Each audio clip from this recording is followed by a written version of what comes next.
রিলেশনশিপের স্ট্যাটাস কি? আমি ভালোবাসতে খুবই ভালোবাসি, কিন্তু আমি এই মুহূর্তে কোনো প্রেমে নাই। হাজার হাজার মানুষ আপনাকে পছন্দ করছে, হাজার হাজার ছেলেরা আপনার উপর ক্রাশ খাচ্ছে, আপনি প্রেমে নেই? না, আমি কষ্ট পেয়েছেন? হ্যাঁ, তো এই সেটা কি মুহূর্তে আপনার আমরা- পক্ষ থেকে নাকি তার পক্ষ থেকে বিচ্ছেদটা হয়েছে? দুই সাইডই বোধহয়। ওটা কি আপনার ফার্স্ট লাভ ছিল? না, কততম ছিল? এটা আমার এই পার্টনারশিপে এত সময় লাগাচ্ছে কেন? তৃতীয় প্রেম ছিল। গুনতে হবে, ক্যালকুলেটর নিব।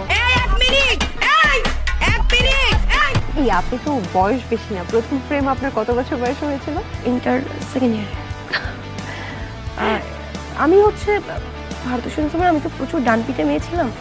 আমি এই মারামারি প্রেমটা কি তারপর মারামারি এইটা করতে সেটা- করতে হয়ে গেছিল